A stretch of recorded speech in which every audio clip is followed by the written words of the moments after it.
Hi all, Shivan Sarna here. Welcome to the inaugural episode of the SIBO SOS Podcast Season 2. SIBO stands for Small Intestine Bacterial Overgrowth. The SOS stands for Save Our Cells. And if you're listening today, that's exactly what you're doing. Thank you. I am so proud of all of us. Let me just say that if you have IBS or already have been diagnosed with SIBO, you are in the right place and in for a treat. Today, we are so lucky to have Dr. Mark Pimentel with us, and I will give him a full, glorious introduction in just a moment.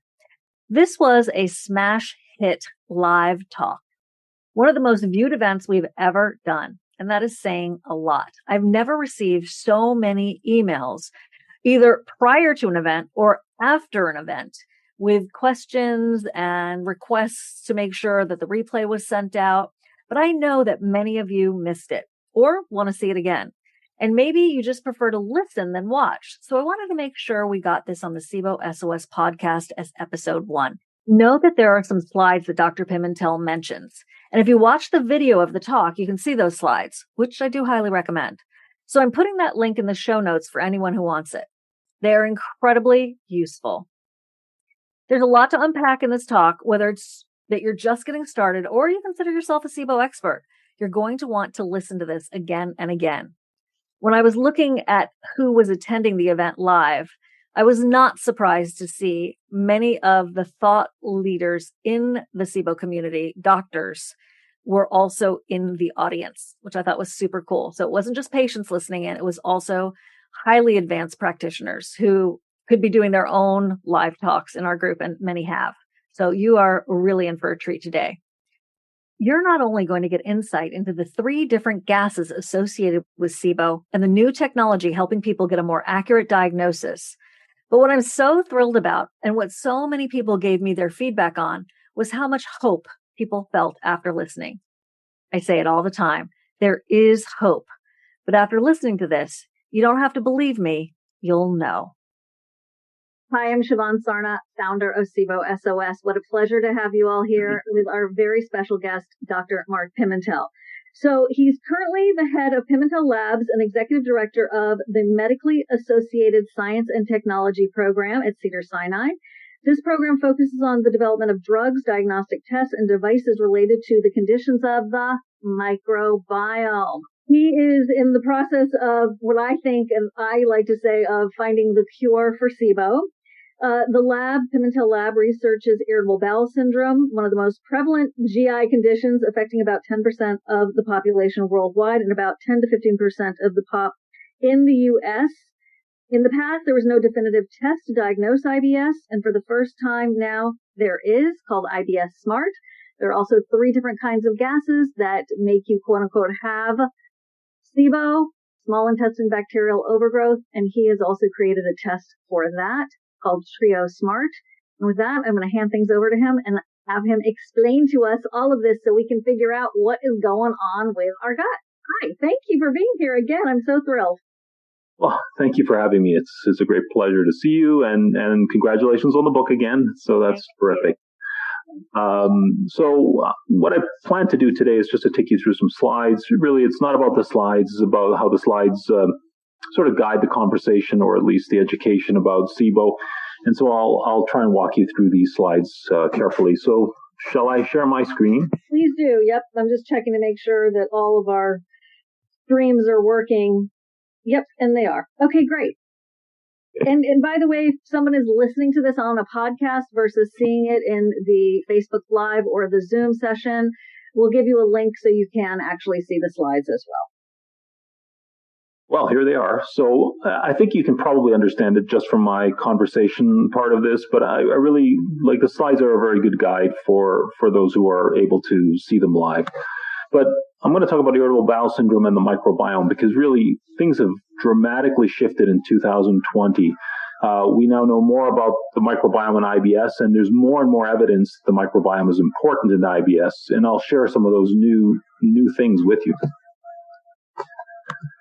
So one thing I like to start with is IBS, you are irritable. So the terminology we use for IBS, that you're an irritable and you're a bowel and you're a syndrome, are really sort of derogatory terms. They're not really embracing of the patient experience. And the fact that you're called a syndrome implies that you're not a real disease, you're just a syndrome, and that there really is no understanding of IBS. And that's the part I really don't like. And I think the terminology needs to change. I really recently did a Twitter poll on this concept, whether they, the public or doctors, whoever would respond in Twitter would consider this derogatory to consider it a syndrome rather than a disease. And it was overwhelming that both patients and physicians alike felt that this terminology really did not represent what was going on for patients.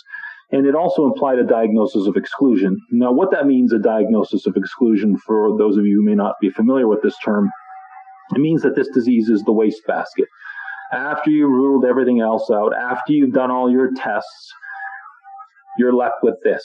You have changes in your bowel function, you have bloating, but we don't know what causes it, we can't see anything, and you're IBS. And that also drives a problem because you end up getting a lot of investigations, you never feel comfortable with your diagnosis, you're never sort of settled and say, okay, I know I have IBS. No, you don't, because there's no test for it, or there hadn't been. And so that's the term diagnosis of exclusion. What does that end up for you as a patient? It means you're going to run around and see doctors and spend more money, and doctors are going to be doing more tests, all of which are negative, and then you're still going to end up in the same place. So we'd like to put an end to that, and that's part of the story of the microbiome here. Here's another ridiculous concept, but this was something that was quite common, especially in the 1990s and before, that IBS, and I'm quoting here, this is not my quote, this is somebody else's quote, that IBS is a disease of hysterical women. So IBS was, quote, attributed to women. Well, that seems like blaming women for this condition that nobody understood, or that it was due to some previous traumatic event or psychological event, or it's due to depression, or it's due to anxiety, or it's due to all these different things, for lack of a better understanding of the condition. And this is certainly not an appropriate way to refer to irritable bowel syndrome, one would think. And so I want to not leave you with that thought, but I want to start you with that thought. Not to mention, there's no shortage of patients to study. I mean, if you wanted to do research on IBS, you just need to walk down the street and you pass a bunch of people as you're walking. So it's not a rare disease. 40 million people in the U.S., 1 billion people worldwide. Research could have easily been done for decades, but we were left with that previous comment I mentioned.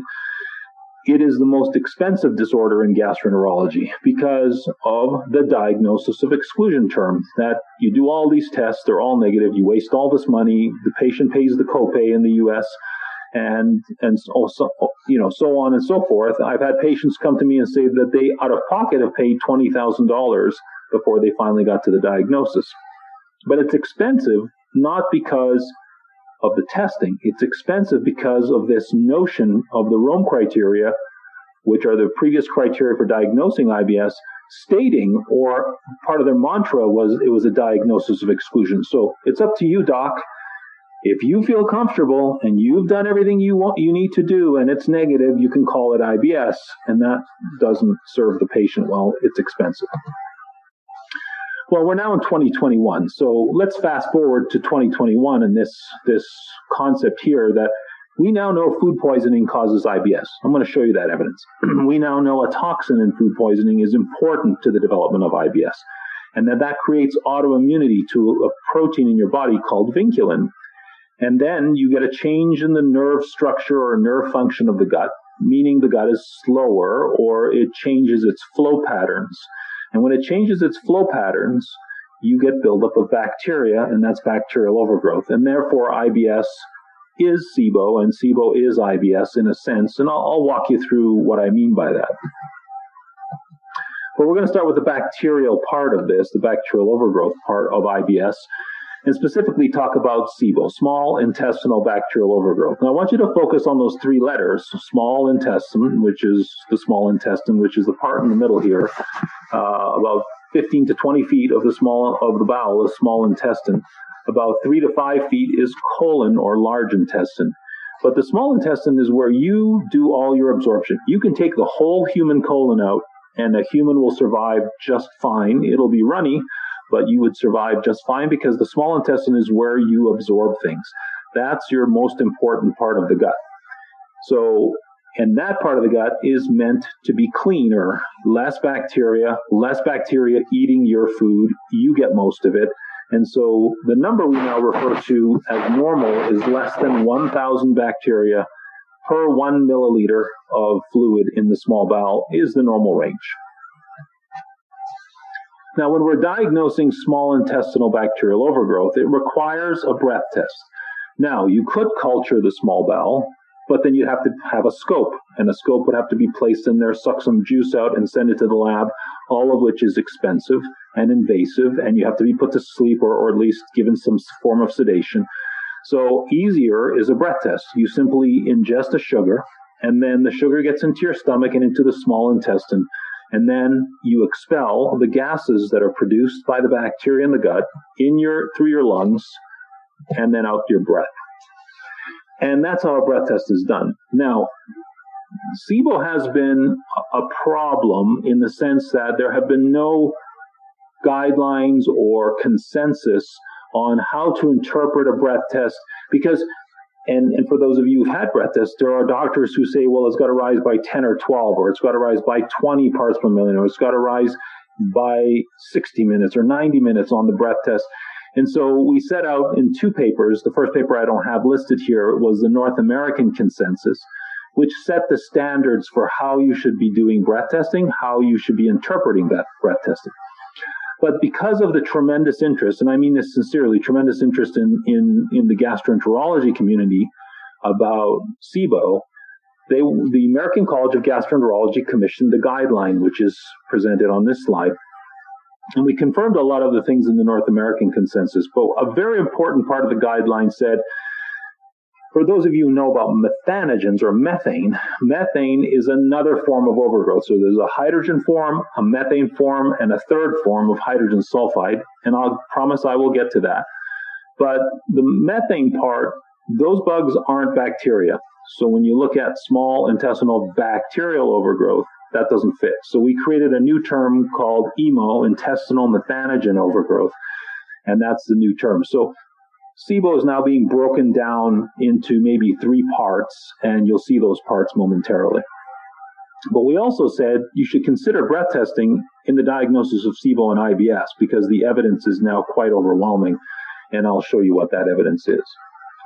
So using this Venn diagram, we now think SIBO accounts for 60% of the diarrhea and mixed IBS.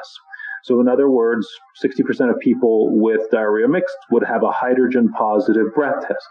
That doesn't mean that all of IBS is caused by SIBO. A part of IBS is caused by SIBO, not all of IBS. And so we now think it's 60%, and I'll show you the data to substantiate that. But SIBO is caused by IBS in a bulk of cases, but anything that slows the intestine down. So if the intestine is slower, whether it's because you have scar tissue or adhesions, whether it's because you're on narcotics that slow the gut down, you have long-standing diabetes with nerve problems from the diabetes, many things can cause SIBO and not just IBS. But IBS is such a huge disease space, 40 to 60 million in the US, that it probably encompasses the vast majority of SIBO. But there are 3 types of IBS. So going back to IBS, there's the diarrhea IBS, there's the mixed, which is in the middle. Mixed means you're going back and forth between diarrhea and constipation, and then there's the constipation side of IBS. But essentially what we're seeing is 2 conditions because of the microbiome findings we're having, that methane on the breath test and methane or methanogens in the intestine is associated with constipation. And then the diarrhea mixed is associated with more on the hydrogen and now hydrogen sulfide side.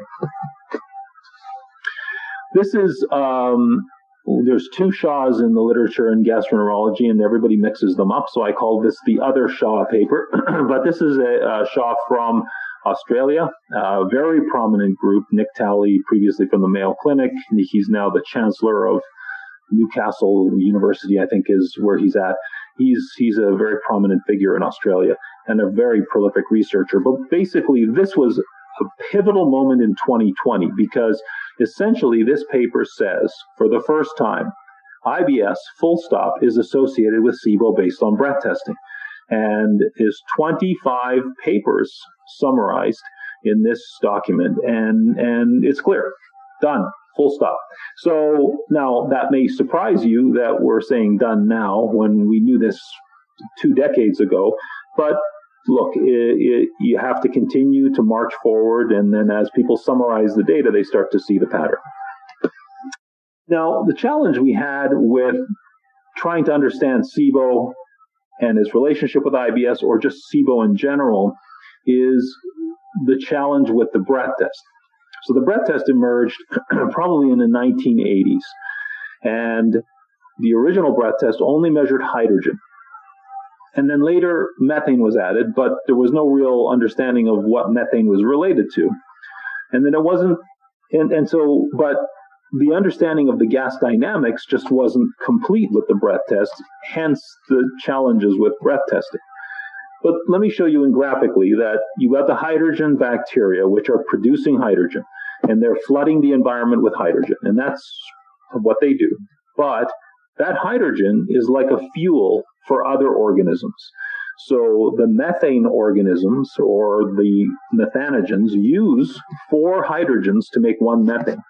So if you have methane on your breath test, which we can now measure with regular instruments, you can't rely on the number for hydrogen because 4 of the hydrogens are going to 1 methane. So the more methane you make, the less hydrogen you're going to have on the breath test. So the hydrogen becomes unreliable on that test.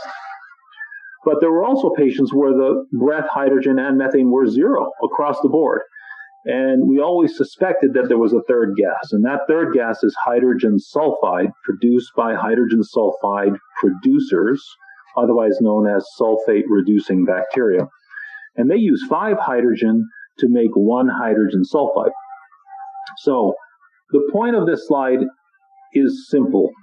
If you don't measure all 3 gases, and these are the only 3 gases that they produce, you don't get the complete picture.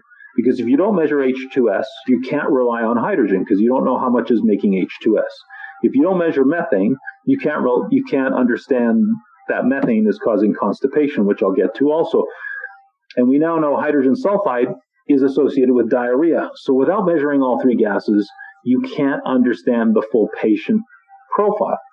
As a consequence, breath testing can be confusing without understanding these 3 gases. Okay, now we're going to take a step backwards and say, okay, well, what about culturing the bowel? Do we have proof that of SIBO based on culture? In IBS, we do, all the way back to 2007. And you can see this study from Sweden. Clearly, the orange bar is IBS, the gray bar is healthy controls, and the orange bar is much higher, which means that there's a lot more bacteria or a lot more patients with SIBO in IBS than in controls. Taking that one step further, this study took people who were coming in for scope. So these were sick people, all of them.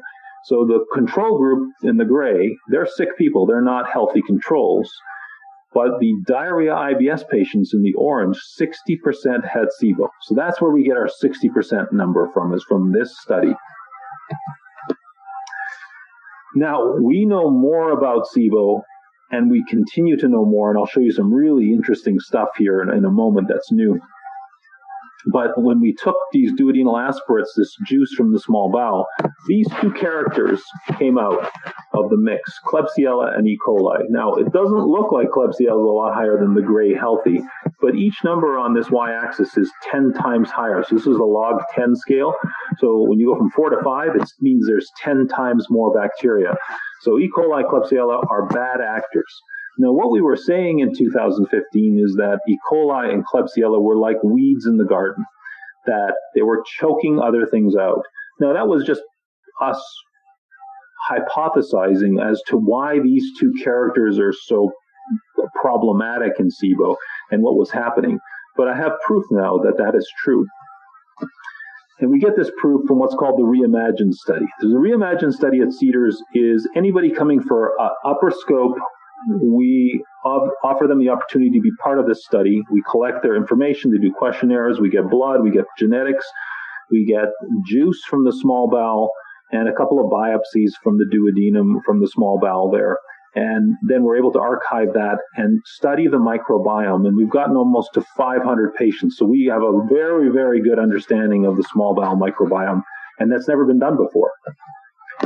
The first provocative finding from our study, the Reimagine study, was presented or published this past July in Digestive Disease Sciences. It's actually made the cover of the journal.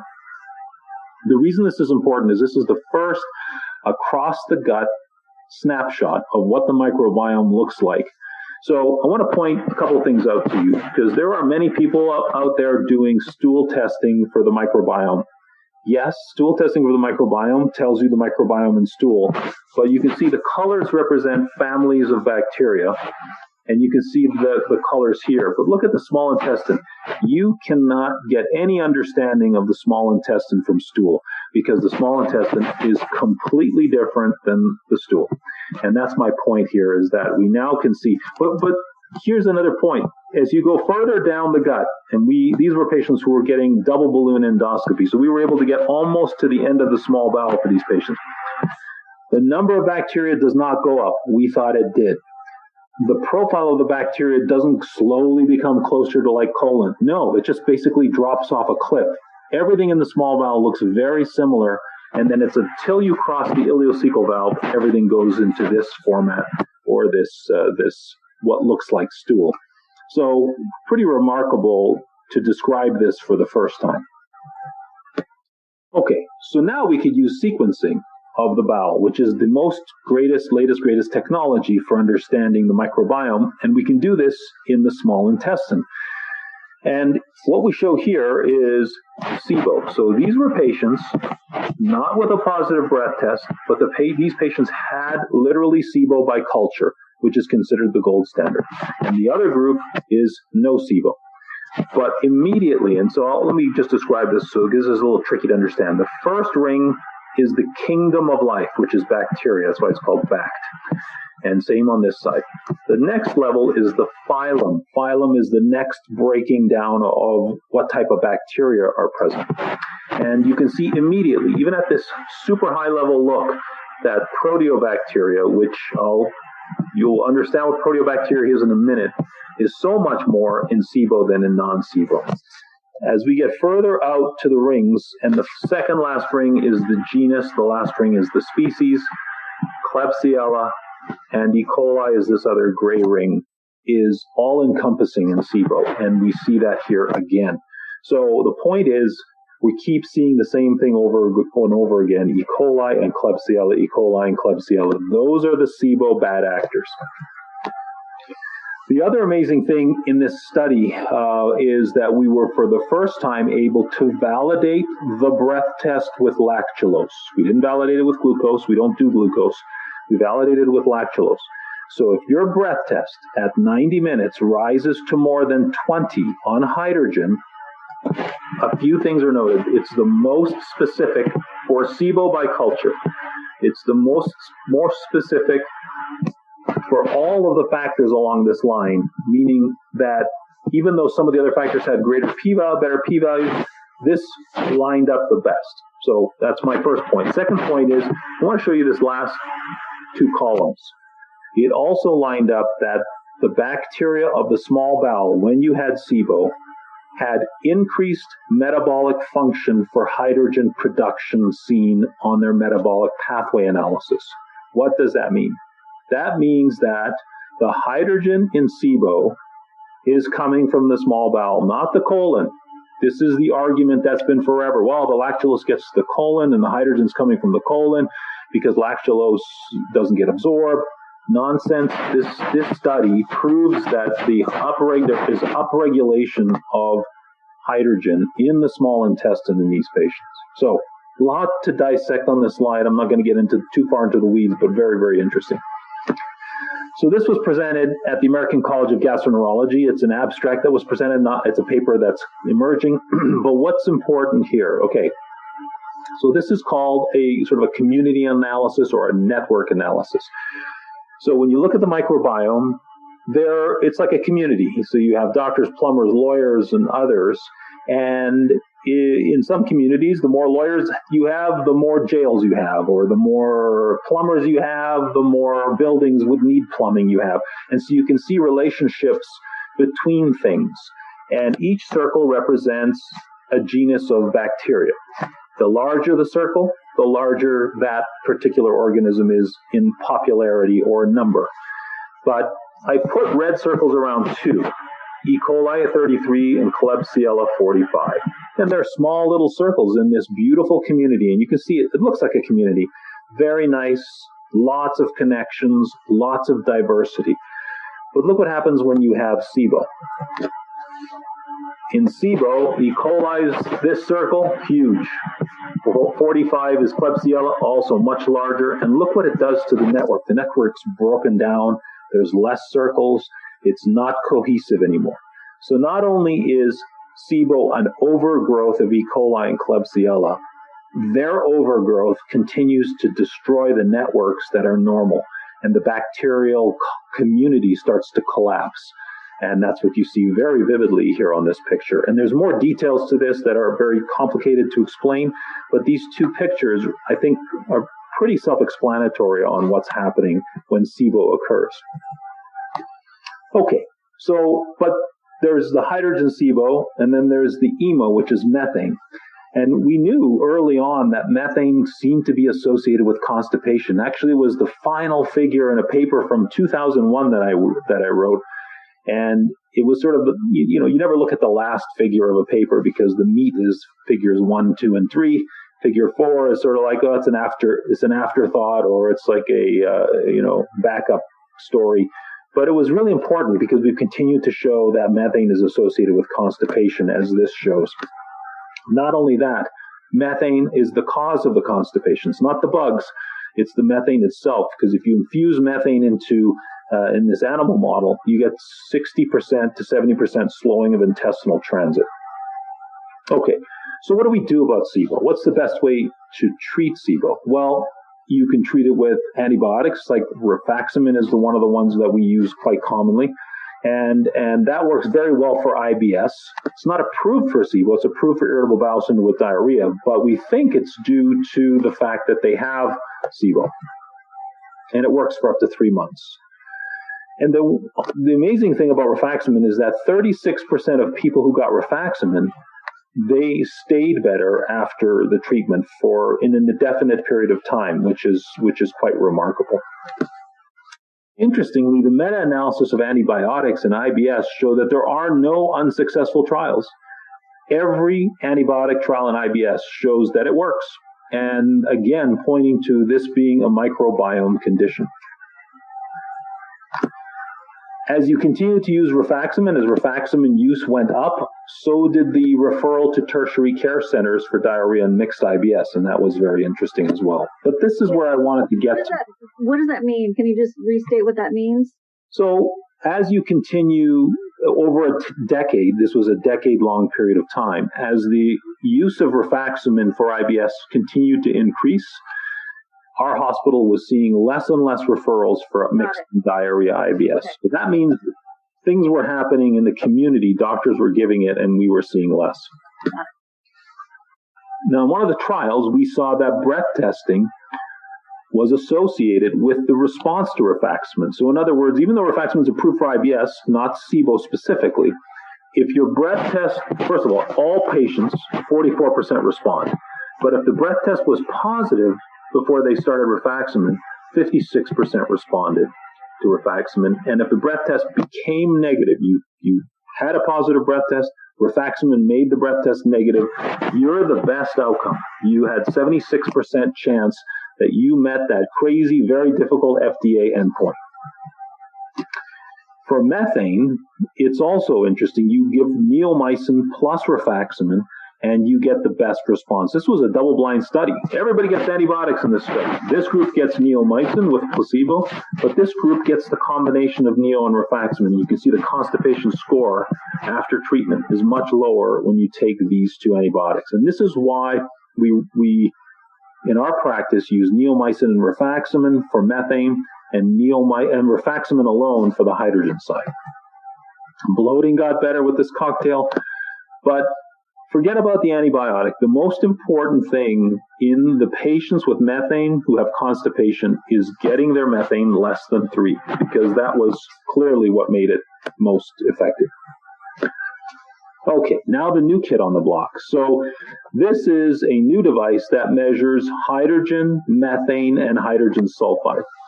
And the challenge for hydrogen sulfide is this. The hydrogen sulfide gas is highly volatile and toxic. Even hydrogen and methane are not easy to transport over long distances. So you needed to change all the sensors and array them in a particular fashion in the instrument. You had to have a transport system to be able to transport the gas without any of the gases deteriorating, which is not easy, especially with hydrogen sulfide. And then do clinical trials to prove what the cutoff is that's ideal. But to show you, these sensors in this instrument are sensitive to 0.2 ppm. Not 2 ppm, 0.2 ppm. 2 ppm are the older instruments.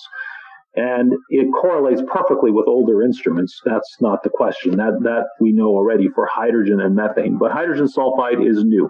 So for the first time, and you mentioned TrioSmart, that's the test. We can measure all 3 gases, do it at home. It transports perfectly without any deterioration in any of the gases, and you get your result. Remember, hydrogen sulfide correlates with diarrhea, methane correlates with constipation, and by not knowing all 3, you really have an incomplete understanding of your SIBO. Now, I know I'm talking about the IBS story here, and I know it feels like I'm drifting back and forth between IBS and SIBO, but it's all the same thing because of this pattern that I showed you earlier. But I'm now going to talk about how food poisoning causes IBS and SIBO, because we had a big paper last year.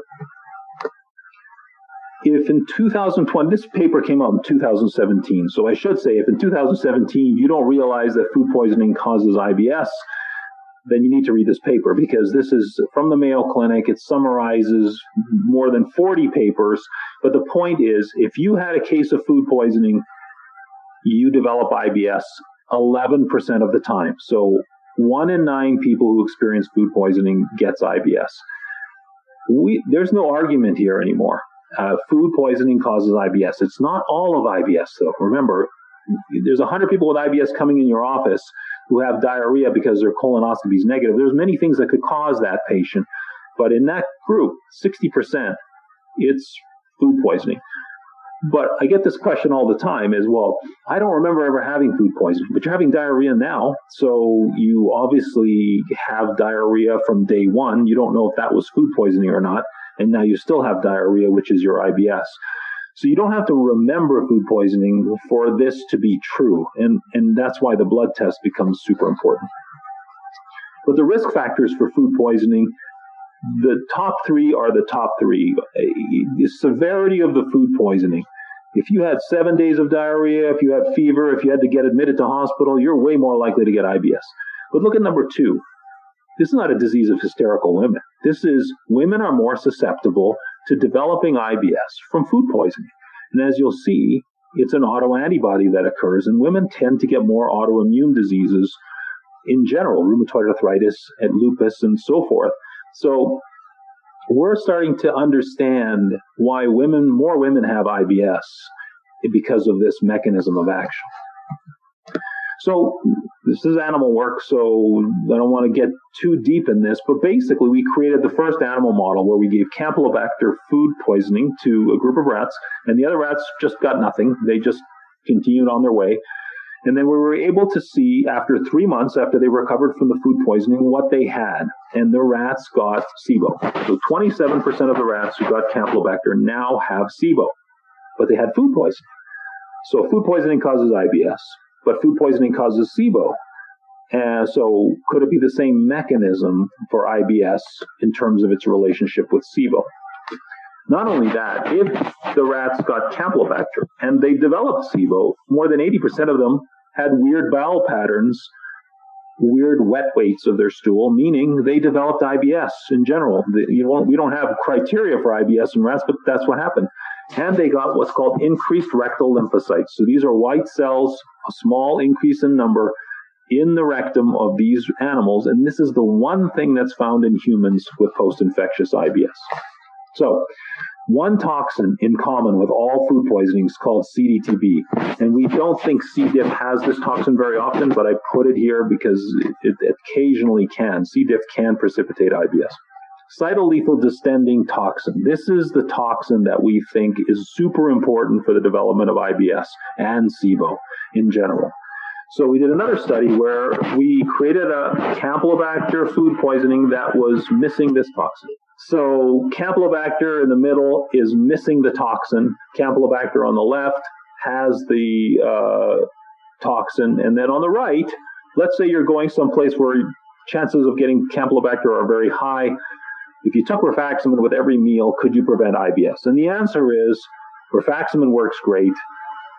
Not having the toxin works great as well. So we knew the toxin was important, but this is the study that was published just in the last 6 months, and it's very important because what we did was we said, okay, well, maybe you don't need Campylobacter, maybe all you need is the toxin.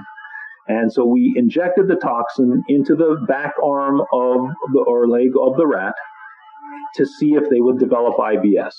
And they developed anti-CDTB antibodies because we gave them CDTB toxin, and they developed autoimmunity to themselves to vinculin.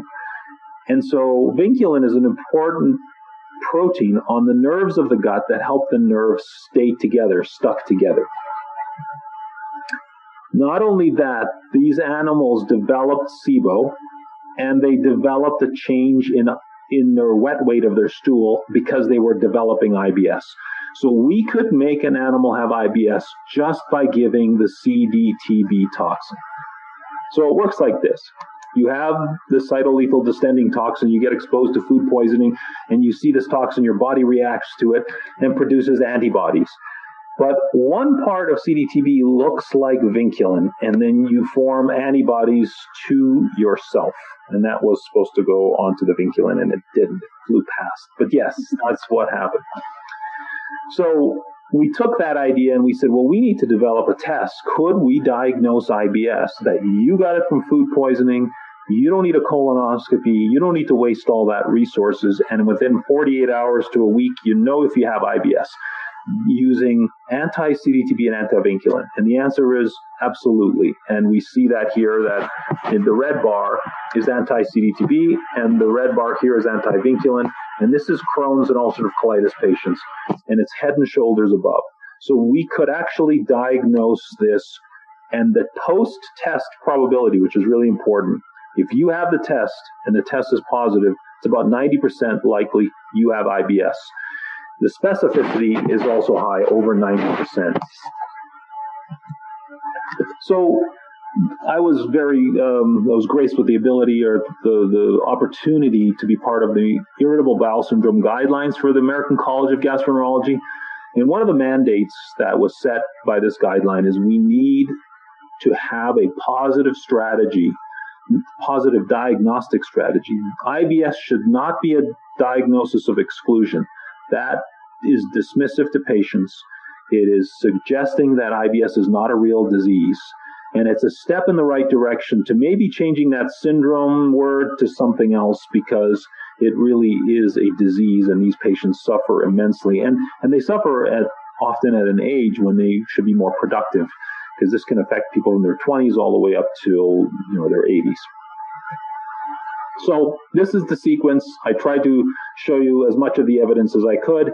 Obviously, we did a SIBO symposium a couple of years back, and it was 8 hours of broadcast. So I'm covering a lot of ground in a short period of time, but I hope, I was able to at least express to you a lot of the most important parts and some of the more interesting parts that have happened more recently.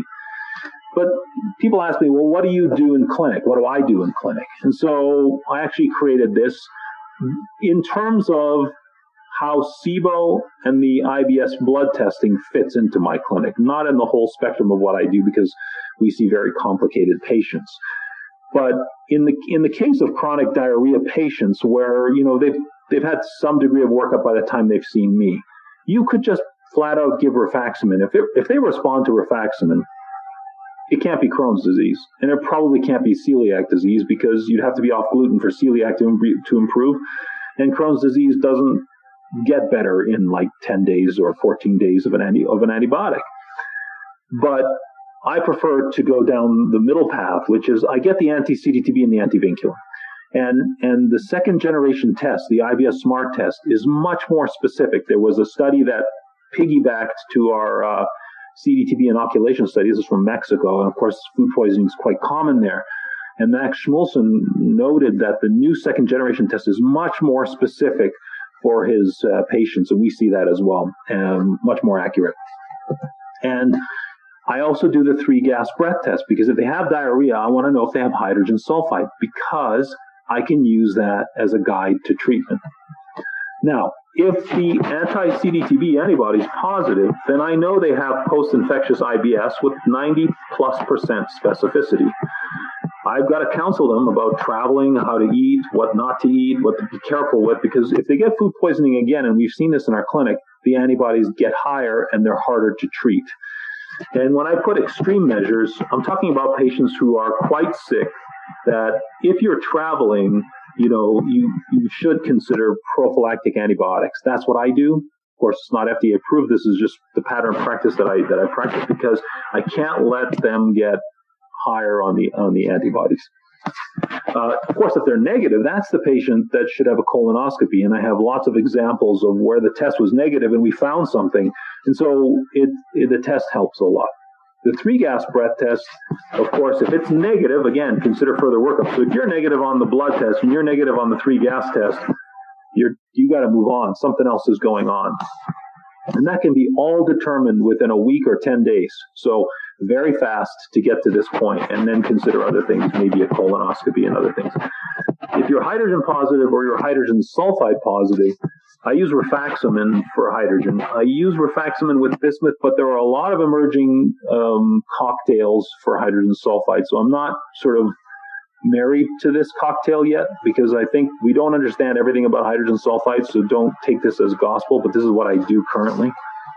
Can you explain which bismuth you're using? Is it bismuth subnitrate? Is it Pepto-Bismol? Yeah, it's Pepto-Bismol right now. It's just the easiest for patients to understand and get. There are people who get compounded bismuth and bismuth subnitrate and other forms. I don't think it matters. I think it's the bismuth itself more than it is the formulation. And is it 3 swigs a day? Yeah, so rifaximin 3 times a day, bismuth 3 times a day. That's what we do. And then chronic constipation, we do the 3-gas. You could do the 2-gas because if it's methane, you don't need 3 gases for that, but it's just convenient. And then if methane positive, I give rifaximin and neomycin. If it's methane negative, I consider further workup because something else is going on, and I might do anal rectal testing and other things. I do consider a prokinetic for all of these situations after treatment because I want to prevent the need for antibiotics again, if as much as possible, and that's why a prokinetic can be beneficial. So the conclusion of my sort of presentation part of this is that IBS isn't part of microbiome disease. SIBO is an important contributor to IBS. That's clear from 2020. The meta-analysis from Shaw and Nick Talley from Australia really capstone this. They even had a paper, which I didn't present, that is again showing elevated bacteria in the small bowel of IBS. So, I mean, the data are pretty substantial and overwhelming. The most important organisms for SIBO, E. coli, Klebsiella. I showed you lots of data on that. Methane is associated with constipation. Hydrogen sulfide is the key to understanding SIBO more completely. If you don't have hydrogen sulfide, it's an incomplete picture. Rifaximin is the first treatment for a causative agent in IBS because we think that the bacteria are deranged as we went through, and you can give it repeatedly. Autoimmunity produced by CDTB to vinculin is important in the pathogenesis of IBS. And so this is really sort of the capstone of what's gone on, 20 years of work to get to this very brief lecture, but you can see that we understand this more completely. I would say that we understand the starting point of IBS more than we do Crohn's or ulcerative colitis now with this work. I will say one last thing, and then I'll open it up to questions or comments. But that quote I put at the beginning of the lecture where it says IBS is a disease of hysterical women, we talk about in the 1980s and 90s where stress and psychology were the mainstay of IBS pathophysiological understanding. But that quote was from 2018. And that's the sad part, because in 2018, we knew post-infectious IBS, we knew SIBO, we knew all these things, and yet there are still practitioners out there who haven't evolved into these new concepts and still reside in the 90s and 80s, and that's unfortunate for patients who might see these practitioners. Well, thank you so much, Dr. Pimentel. That was very illuminating and really comprehensive. If anyone has any questions about the Trio Smart Breath Test, go to email page at support@triosmartbreath.com. And for the IBS Smart Test, please email patientcare@ibssmart.com. So a lot of the questions we've been receiving could be answered through those emails. And because we have a limited amount of time, I wanted to give you another resource. So it's support@triosmartbreath.com. And then IBS Smart Questions is patientcare@ibssmart.com. We also, because you're part of the SIBO SOS community, have a special on the IBS Smart Test, which is 25% off. You don't need a doctor's script. You can use their in-house physician filling out the questionnaire at no extra charge. And be sure to look for your email that we will send to you, because we'll put a link there. You can also find that at SIBOSOS.com in the shop area.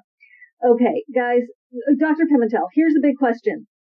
So just to clarify, does hydrogen SIBO exist? Because you've been talking about it, but there's this question about how the hydrogen feeds the methane.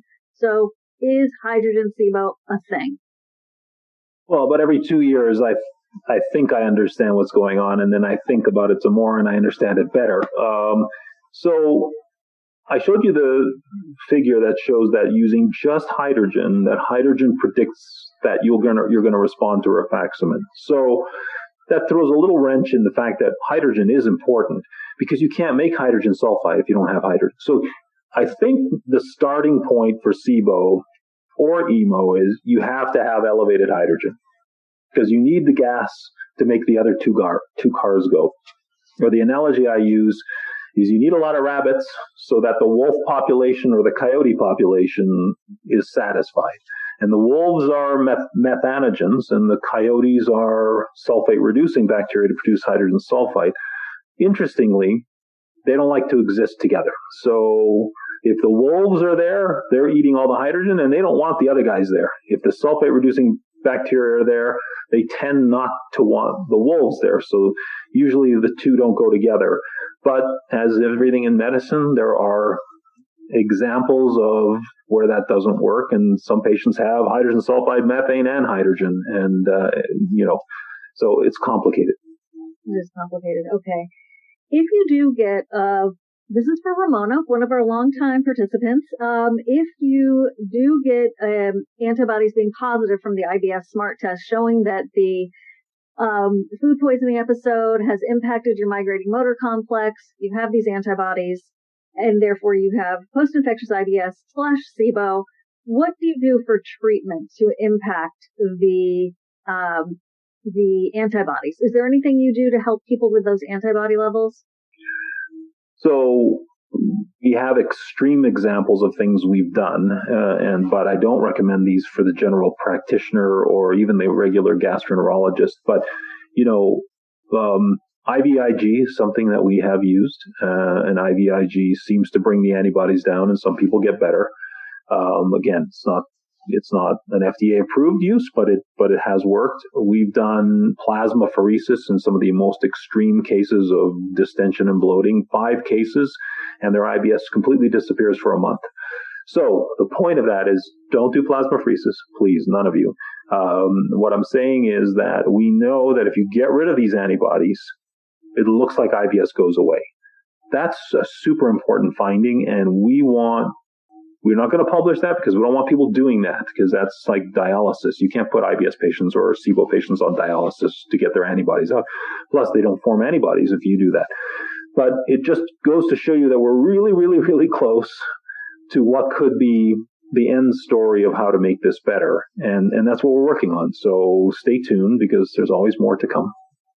And in June of 2021, we already have our time booked for a 2-hour conversation, thank you, after Digestive Disease Week, where hopefully you'll be making some exciting announcements. I'm exhausted already. I'm sure you are. I'm sure you are. Well, we're all very excited. Okay. If someone needs help with their doctor interpreting the results of the TrioSmart breath test, how can we help them? Go get the support. Like I gave the email address a few minutes ago. I mean, I guess some people are getting their doctors to give them the test, and then the doctors aren't totally being clear about the interpretation.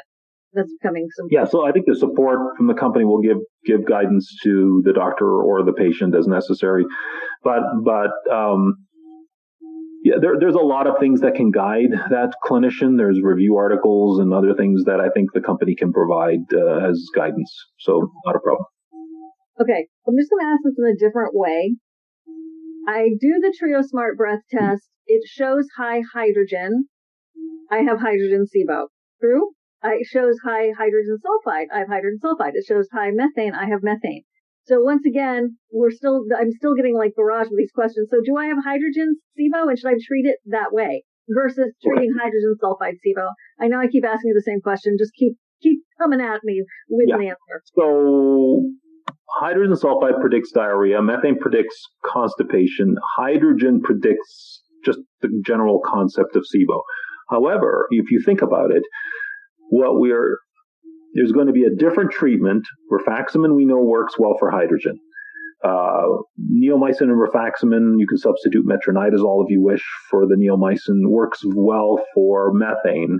For the hydrogen sulfide, we're still working that out, and we're doing like a randomized control trial right now to see if this new thing works great for hydrogen sulfide or various forms of SIBO. So we're coming to some conclusions on what will work best for hydrogen sulfide. But just to think about it another way, because I'm sure this question comes up, think about diet. So we think there might be actually 3 diets for SIBO, one for hydrogen, one for methane, and one for hydrogen sulfide, because if you go on a low sulfur diet, maybe that helps hydrogen sulfide. So there's a lot of things coming down the pipeline that we think will help you understand this better, help you treat your patients better. But it starts with knowing you have it and then exploring ways to make it better. And that's where we're at now. From one of your colleagues, Dr. Shivan Sarna, if a patient has IBS/IBD, say Crohn's and SIBO, how does IBS Smart distinguish that? They have both. So in our study with using so let me explain the sensitivity and specificity for the blood test. People say, well, it's a low sensitivity, 43 to 56% sensitive. Well, it can't be more than 56% sensitive, because I already told you that out of 100 people that show up at your office, maybe only 60, it was due to food poisoning.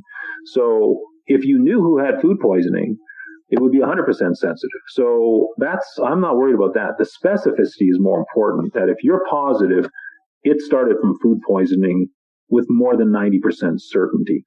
So that's part of the test. Now, then on the other side of the equation, which is the point of the question, in the IBD group, the reason our specificity is 90 and not 100 is because 10% of people with IBD have a positive test, but 10% of all populations have IBS. Make sense? Because 10% of the entire planet has IBS, right, including 10% of IBD. So you're always going to have a few patients who have IBS and IBD together. And that's why we can never get more than 90% specific with the test. So if you understand the statistics of things, you understand that the test is quite impressive given those discussion points. But what I think Dr. Sandberg-Lewis's point is, if you have both, how do you treat both? Well, you have to treat both. in order to get the patient better. Because there are many patients, for example, with Crohn's or ulcerative colitis. The primary treatment that's been used in the past is steroids. So patient goes to the doctor, they have IBD, they have Crohn's ulcerative colitis, they get whacked with steroids, a lot of side effects. Part of it gets better, but they still have bloating and a little bit of diarrhea. So the doctor says, well, let's go more steroids and more steroids. And then they do a scope and they see nothing. The Crohn's is gone. So they were jacking up the steroids, treating IBS on top of IBD instead of the Crohn's that was gone. So all of my point is knowing that they have both is really important too. So you don't jack up all these drugs that are harmful while you can just easily treat both there. If someone has a breath test and only has hydrogen show up on that breath test, how should we interpret that? I still call it SIBO because it's E. coli and Klebsiella. And maybe the other two organisms, maybe the rabbits are all by themselves. That's okay. I treat it. Okay. When it comes to the future, and let's say, okay, so that's going to be revealed, you guys, in June, hopefully with like high impact information. So hang in there. Go to SIBO SOS Facebook community because a lot of the questions that you guys are asking are answered there. Dr. Allison Siebecker and I created a course called the SIBO Recovery Roadmap. Also tons of information there. And then we've done 2 masterclass summits, which Dr. Pimentel has participated in. You can find it all on SIBOSOS.com because your questions are amazing. We have covered a lot of them. This is sort of Dr. Pimentel's breaking news and comprehensive overview right now.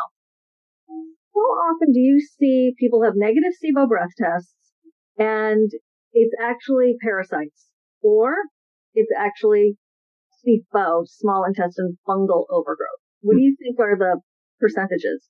Yeah, so what I understand from Satish Rao, who does a lot of getting juice from patients where antibiotics have failed. So generally, if you're taking an antibiotic and it's not working, or you have a negative breath test and it's not SIBO, but everything else is negative, then you really ought to consider these other options or possibilities. Obviously, if it's a parasite, you should look for it, and people do parasite testing. I do it, at Cedars as well. But it's not my first thought because if you look at the data, and if you had 100 consecutive patients coming in with IBS, most of them would not have a parasite, except for blastocystis is somewhat common, but even in my population, we pick it up quite infrequently. So my point is, parasites are not as common as SIBO itself. So to treat it that way first is probably your best bet. Again, it depends. If the breath test is negative, then you can go at it and look for other things like that. Okay. And so, because we do get people with negative SIBO breath tests and they're confused about, well, what else could it be? So you do suggest the scoping, a parasite test, and then you can't really easily test for SIBO for fungal overgrowth. But check out Dr. Satish Rao for all of that information. Probably about 10% of his population, I'd have to ask him what his latest numbers are, but could have SIFO. And the 10% of the patients he sees is different than the 10% of the general population because he's seeing patients that have been around the block a few times, as you know. Yeah. Yeah. When it comes to adhesions, because that is such a big proportion of people with adhesions who have SIBO, and could you, in case someone's new, welcome, but could you explain what adhesions are and how do you treat adhesions? So adhesions are, you've had surgery. Sometimes you didn't have surgery. Maybe you had an appendix that got inflamed and healed on its own. You didn't even know.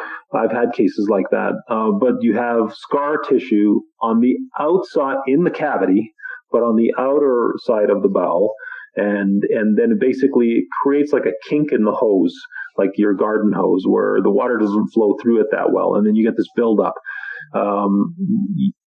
There are ways there's sort of therapeutic ways where massage and other abdominal massage can break adhesions down. Hard to quantify that because you can't quantify adhesions to begin with. It's very hard to know. I mean, we've seen CT scans, everything looks normal. You go inside and there's adhesions everywhere. So you can't, with regular radiology, quantify adhesions. But that works, or surgery, unfortunately, is sometimes the option we have to go down. in case someone's also fairly new, like they've been playing around with this whole hydrogen methane dominance, and they're like, hydrogen sulfide, wait a minute, I didn't know about that. What are some of the symptoms to suspect hydrogen sulfide? Yeah, the two main symptoms that the hydrogen sulfide patients have that the others don't have as much of is diarrhea and abdominal pain. Those two. Hydrogen sulfide is pretty toxic, so it causes pain fibers to be amplified, and then also the diarrhea, which we've shown already. And what about SIBO causing GERD? Breaking news there. Well, so, we long ago when we did what's called a factor analysis, so we broke SIBO down into two buckets. We didn't have the third. We didn't have hydrogen sulfide. Two buckets at the time. Methane, it turns out, associated with constipation. We knew it slows the gut down, but we showed that because it's slowing the gut down, it was associated with more reflux than hydrogen SIBO. But anything that causes the abdomen to distend and create pressure means the pressure to back up into your esophagus is higher, because esophageal reflux is pressure below the diaphragm relative to pressure above the diaphragm to make the acid come up. And if you increase that pressure below the diaphragm, that's when you get reflux. 1 minute to go. I like to keep you on your schedule because I so appreciate you giving us so much time. Okay, there's a big virus running around right now, and a lot of people are very interested in getting vaccinated. And I was just wondering if you've seen in your practice any correlation with people with SIBO and IBS having an adverse reaction, or any advice you have for us, our gut patient population and the vaccine. So what we're seeing with the virus itself is a lot of patients are getting digestive symptoms. It ranges from 10 to 30%. The biggest question I get is COVID causing IBS? And we haven't seen that data yet. There are people who are, they call them long haulers, who they don't get better over time, or they take a long period of time to get better. That's usually not the digestive part. It's more body aches, weakness, and these types of symptoms. The virus is in the gut. It can be in the gut, and it can bind to ACE receptors in the gut. Yes, the virus can be transmitted through stool, it's believed. All of that is true during the acute or the when you have COVID. But in terms of the vaccine, we haven't seen any GI consequences of the vaccine that we know of. Just fatigue, fever, all of those sorts of things in the early days. So far, so good with the vaccine. That's great. Thank you so much, Dr. Pimentel. We'll look forward to speaking to you again after Digestive Disease Week. Keep up the fantastic work. We'll talk to you in June. And in the meantime, I'm going to do my level best to get this information out to as many millions of people as possible. So thank you so much. Thank you. And I'm going to say thank you to everyone who has been here for this presentation from SIBO SOS. And if you have not gotten into our Facebook group, SIBO SOS Facebook, group, it's for those of you on the Zoom call and not on the Facebook live feed right now, I think it's SIBO SOS Virtual Community. A lot of the questions that you all have been asking are fantastic, of course. And SSL, I think you're going to have to ask him some of those questions directly. Water making you bloat. Dr. Pimentel has explained that before, where it's like a balloon from a kid's birthday party with a clown who's tying them up into different knots. It just has to do with the plumbing and the tube. So yes, even drinking water can cause bloating if you have issues. What I want to also let you know is that we have a whole library of Dr. Pimentel's previous presentations where a lot of these questions are also answered. We call it the Pimentel Chronicles, and it is on SIBOSOS.com. You can go to the resources area. You can see an on-demand learning library, and there are tons of fantastic resources there. That is something I have not done a fabulous job of getting out to the world. It's a little bit hidden, and I'm working on getting that more out there. They a lot of times are part of our summits, the SIBO Masterclass Summit, and then the next steps for treating SIBO Masterclass Summit, which we just wrapped. You can find it all on SIBOSOS.com. Also tons of free resources at SIBOinfo.com, Dr. Allison Siebecker's website. The book, Healing SIBO, is going to be like the best $20 you've spent on figuring out what to do next. It's based on everything Dr. Pimentel was talking about. On page 111 is the algorithm that so many people have followed that he started, then Dr. Allison Siebecker and Dr. Shivan Sarna added to, and it's right here. That's also a free download on SIBOSOS.com. Okay, I'm going to wrap it up. We are very appreciative of you. Thank you so much for being here, everybody. I really, really treasure you and want to wish you the best. Do not give up. There's tons and tons of hope. Dr. Pimentel and his team are working like basically 24/7 to figure this out. I do think in June there are going to be some revelations that we're going to feel really good about. But that hydrogen sulfide treatment he just talked about with the Pepto-Bismol is terrific. Also, Dr. Siebecker, another world-renowned SIBO specialist like Dr. Lisa Shaver, who's joined us today, and Dr. Steven Sandberg-Lewis, and so many more. Thank you guys for being here. If you go to the SIBO SOS Facebook group and you look under files, tons of information there, including Dr. Siebecker's perspective on hydrogen sulfide treatments. Okay. Remember that if you sign up or, I don't get a kickback or anything on this. If you want to do the IBS smart test, use the coupon SIBO SOS 2021 when you order it, and you get 25% off, which is a huge thank you so much to Gemelli Labs for that. And if you have any questions about the IBS smart test, which is the antivinculin test and all of that for the food poisoning leading to SIBO, email patientcare@ibssmart.com, and Paige will help you. And then also and the coupon is case sensitive. Okay, it's capital S, lowercase IBO, capital SOS 2021. That's complicated. Sorry. Well, look for it on SIBOSOS.com because I think we have it typed up there really nicely. And then I was wanting to find the email address again for anybody who wants to get their questions answered about the Trio Smart Breath test, like directly from the lab itself. In international, they're working on it. I know that it's not as prevalently available as they want it to be, so they're constantly working on it. Support@triosmartbreath.com. Support@triosmartbreath.com for the breath test, and then patientcare@ibssmart.com.